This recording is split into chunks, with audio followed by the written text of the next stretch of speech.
रीना एक मध्यम परिवार की लड़की थी, लेकिन उसकी भाभी शिवानी एक बड़े घर की बेटी। शिवानी की शादी अभिषेक से लव मैरिज थी। अरे भाभी, ये कितना अच्छा सूट पहना है आपने। काश ऐसा मैं भी पहन पाती। अरे क्यों नहीं रीना, वैसे भी तुम्हारा और मेरा नाम तो एक ही है, जब मन करे पहन लेना। भाभी, आपको आपके पापा ने कितने अच्छे कपड़े गहने दिए हैं। मैं उनकी इकलौती बेटी जो हूँ। बेटी तो मैं भी इकलौती हूँ, लेकिन क्या करे, पापा है नहीं, पता नहीं कैसे होगी मेरी शादी। तभी वहाँ शिवानी की सास आ जाती है। अरे क्यों नहीं करेगा भाई तेरी शादी धूमधाम से, आखिर जिम्मेदारी है तो उसकी। और वो दिन भी आ जाता है जब रीना की शादी तय हो जाती है। अभिषेक, क्या हुआ? आप इतने परेशान तो कभी नहीं दिखे। कोई बात है तो बताइए मुझे। अरे शिवानी, वैसे तो शादी का सारा इंतजाम हो गया है, लेकिन गहनों का रेट तो आसमान छू रहा है। कैसे क्या करूं, कुछ समझ में ही नहीं आ रहा।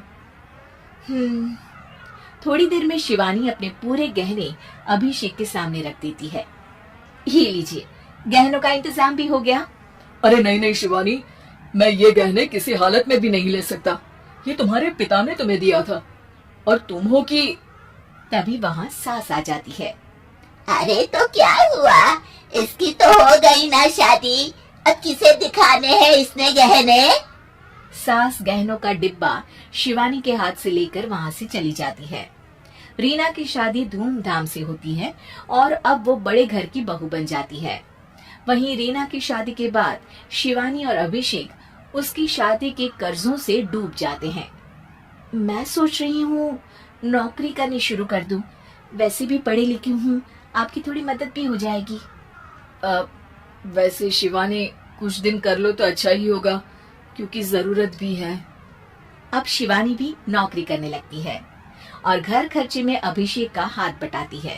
एक दिन शिवानी, रीना का फोन आया था, कह रही थी कि आने वाले त्योहार में उसके ससुराल जाना है। ठीक है माँ। अरे ठीक तो है, लेकिन एक काम कर लेना, उसके सास ससुर से लेकर पूरे खानदान के कपड़े मिठाइयाँ सब ले आना, और हो सके तो रीना के लिए छोटे से कान में पहनने के बूंदे भी। और क्या है ना, शादी में उसे सारी बड़ी बड़ी कान की ज्वेलरी दी थी, घर में पहनने के लिए तो उसके पास कुछ भी नहीं है। शिवानी सोच में पड़ जाती है कि वो क्या करे, क्योंकि कर्जों और घर के खर्चों के बाद तो पैसे बचते ही नहीं थे। शिवानी फिर अपने पिता को फोन करती है और उनसे पैसे मांगती है। देखो शिवानी, मैंने तुम्हें शादी के वक्त ही मना किया था कि ऐसे घर में शादी करनी ही नहीं चाहिए। अरे अभिषेक को शर्म आनी चाहिए जो ससुराल से पैसे मंगवा रहा है। शिवानी को पिता की बात पर गुस्सा आ जाता है। आप मेरे पिताजी हैं और मैं परेशान थी इसलिए आपसे मदद की उम्मीद की पापा। अभिषेक को तो पता भी नहीं है कि मैंने आपसे पैसे मांगे हैं। शिवानी सोचती है कि वो अभिषेक से बात करे, लेकिन फिर उसे लगता है कि वो टेंशन ले लेगा।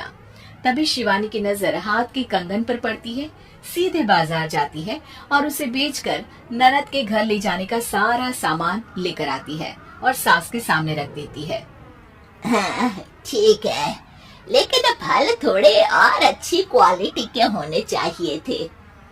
शिवानी कुछ नहीं कहती, वहाँ से चली जाती है। एक दिन शिवानी, रीना का फोन आया था, बहुत रो रही थी। क्यों माँ, क्या हुआ? सब ठीक तो है ना उसके ससुराल में? अरे तूने तो उसकी नाक ही कटवा दी। अब मैंने क्या कर दिया माँ?